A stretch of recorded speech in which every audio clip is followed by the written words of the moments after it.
एक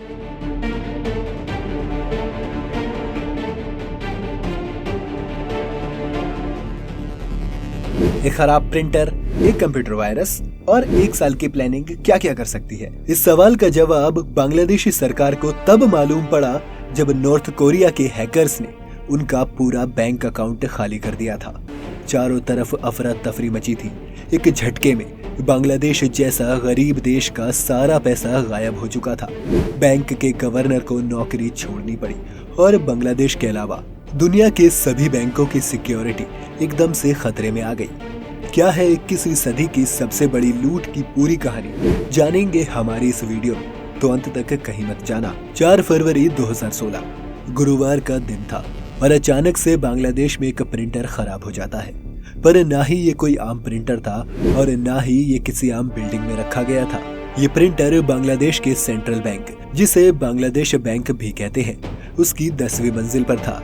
वो मंजिल जो उस बैंक का सबसे सिक्योर्ड फ्लोर था और कुछ खास लोगों के अलावा किसी को यहाँ आने की इजाजत नहीं थी।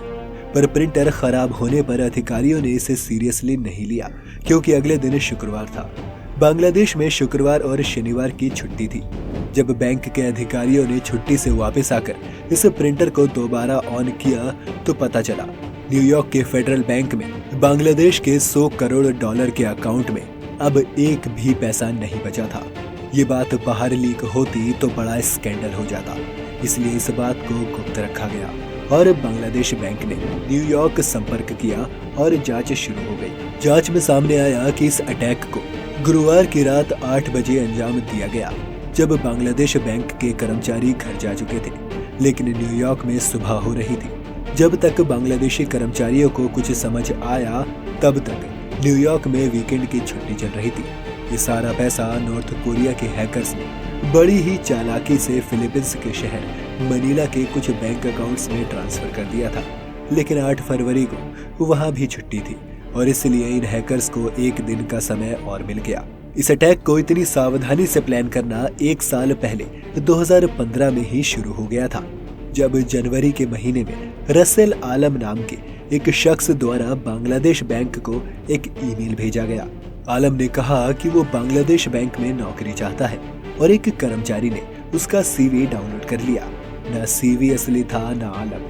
इस सीवी में एक वायरस था जिसकी खबर किसी को नहीं लगी और धीरे धीरे इसने पूरे बैंक के सर्वर पर अपना कब्जा जमा लिया और 1 साल तक वो इन कंप्यूटर्स में मौजूद जानकारी को नॉर्थ कोरिया भेजता रहा। पर उन हैकर्स ने इंतजार किया और इस बीच वो मनीला के सबसे बड़े बैंक RCBC में 4 बैंक अकाउंट सेटअप कर रहे थे, जो फेक ड्राइविंग लाइसेंस और बाकी दस्तावेजों की मदद से बनाए गए और उनमें 1 साल के लिए कुछ पैसे डालकर छोड़ दिया गया। अब सिर्फ एक परेशानी थी, बांग्लादेश बैंक की 10वीं मंजिल पर रखा वो प्रिंटर हर एक ट्रांजिशन को प्रिंट करता था। एक बार जब उसे खराब कर दिया गया तो इन हैकर्स का रास्ता साफ हो गया। बैंक से 951 मिलियन डॉलर यानी भारतीय रुपयों में कहें तो 7,131 करोड़ रुपए को साफ कर दिया गया। दुनिया के बड़े बड़े बैंक स्विफ्ट नाम का एक सिस्टम इस्तेमाल करते हैं। इन हैकर्स के पास इसका एक्सेस आ गया था और फिर इन्होंने बैंक के कर्मचारी बनकर न्यूयॉर्क से पैसे निकालने की रिक्वेस्ट भेजना शुरू की। जब जांच में पता चला कि पैसे फिलीपींस में हैं, तो फिलीपींस से पैसा वापस रिक्लेम करने के लिए कोर्ट ऑर्डर की जरूरत थी। लेकिन कोर्ट ऑर्डर का मतलब था खबर का मीडिया में लीक होना। बांग्लादेशी सरकार के पास दूसरा कोई विकल्प नहीं बचा था और कोर्ट ऑर्डर के बाद पूरी दुनिया को ये पता चल गया कि क्या हुआ है। आमतौर पर इस तरह का पैसा वापस नहीं आता है, लेकिन कुछ संजोग ने बांग्लादेश की काफी मदद की। जैसे कि मनीला का RCBC बैंक जुपिटर स्ट्रीट पर स्थित है, लेकिन जुपिटर नाम से एक ईरानी शिप भी है, जिस कारण कंफ्यूजन से बचने के लिए कुछ ट्रांजैक्शंस को कंप्यूटर द्वारा रोक दिया गया था। हैकर्स ने 35 अलग अलग ट्रांजैक्शंस की थी, जिसमें से 5 सक्सेसफुल हो गई और अभी भी बांग्लादेश के 101 मिलियन डॉलर उन हैकर्स के पास ही थे। इसमें से 20 मिलियन डॉलर एक श्रीलंकाई चैरिटी के नाम पर भेजे गए, लेकिन उसमें हुई एक स्पेलिंग मिस्टेक के चलते इस ट्रांजैक्शन को भी रोक दिया गया और अब उनके पास सिर्फ 81 मिलियन डॉलर बचे थे। बांग्लादेश जैसे गरीब देश के लिए 81 मिलियन बहुत ज्यादा थे और हर हाल में वो इसे वापस पाना चाहते थे। पता चला कि $81 मिलियन को इन हैकर्स ने पहले लोकल करेंसी में बदला और फिर बैंक से निकालकर मनीला के एक कसिनो द सोलायर में ले गए। कसिनो में ले जाने का मकसद साफ था, एक बार ये पैसा कसिनो में चला गया तो फिर कोई ये ट्रेस नहीं कर पाएगा कि ये पैसा कहां से आया और इसे नॉर्थ कोरिया ले जाना आसान हो जाएगा। कसिनो में 81 में से $50 मिलियन के गैम्बलिंग चिप्स खरीदे गए और जुए में इस पैसे को हार जाने के डर से इन लोगों ने एक प्राइवेट टेबल बुक किया जिसमें सिर्फ इन्हीं के लोग बैठे थे। बाकी बचे 31 मिलियन को एक चाइनीज आदमी सू को दे दिया गया जो एक प्राइवेट जेट में इसे लेकर वहां से चला गया और फिर कभी उस देश में नहीं देखा गया। बांग्लादेशी सरकार को जब कसिनो का पता चला तब तक काफी देर हो चुकी थी। सारा पैसा ब्लैक मनी से वाइट हो चुका था। आगे की इन्वेस्टिगेशन में किम वोंग नाम का एक शख्स $16 मिलियन के साथ उनके हत्थे चढ़ा। इसी शख्स ने कसिनो में उन लोगों के लिए सारा इंतजाम करवाया था। यहाँ से पता चला कि बाकी बचे 34 मिलियन को चीन के मकाऊ ले जाया गया है। मकाऊ और नॉर्थ कोरिया का पुराना संबंध है। सन 2000 में भी यहाँ से नकली $100 के कई नोट मिले थे जिन्हें एक कसिनो की मदद से नॉर्थ कोरिया मुख्यधारा में लाना चाह रहा था। ये सभी नोट नकली थे और इनमें एक चीनी बैंक भी शामिल था। जब खबर सामने आई तो उस बैंक को ब्लैक लिस्ट कर दिया गया। इसके अलावा भी जब किम जोंग उन ने अपने सौतेले भाई को देश से निकाला था तो वो भी मकाऊ में ही ठहरा था। 1987 के एक प्लेन हाईजैकर की ट्रेनिंग भी मकाऊ में ही हुई थी। सभी सबूत नॉर्थ कोरिया की तरफ ही इशारा कर रहे थे और तब पहली बार सबको समझ आया कि इसके पीछे किसका हाथ है।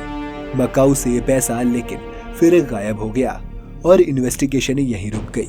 यानी बांग्लादेश के $65 मिलियन या कहीं 480 करोड़ रुपए आज तक गायब है। 2018 में अमेरिकी एजेंसी FBI को इस केस पर खास सबूत मिले जिसमें उन्होंने पार्क जिन हॉक नाम के एक शख्स को आइडेंटिफाई किया जो कि एक नॉर्थ कोरियन हैकर है और कई नामों से जाना जाता है। जांच के मुताबिक इसे नॉर्थ कोरियन सरकार ने बचपन से ट्रेन किया था और यूनिवर्सिटी में अव्वल नंबर पाने के बाद एक मिशन के तौर पर इसे चीन भेज दिया गया जहां ये 2002 से 2013 तक रहा। इस बीच कई बार इसे नॉर्थ कोरिया से भी ऑपरेट करते हुए पाया गया। 2011 के एक पुराने ईमेल से पता चला कि पार्क ने नॉर्थ कोरिया वापस आने की गुजारिश की थी क्योंकि उसे शादी करनी थी, पर नॉर्थ कोरिया में बैठे उसके बॉसेस ने उसे कुछ वक्त वहीं रुकने के आदेश दिए। 2014 के बाद पार्क की कोई भी जानकारी FBI के पास नहीं थी। नॉर्थ कोरिया में पार्क जैसे कई लोग हैं जिन्हें 12 साल की उम्र में ही अपने माँ बाप से अलग करके राजधानी में ट्रेनिंग दी जाती है।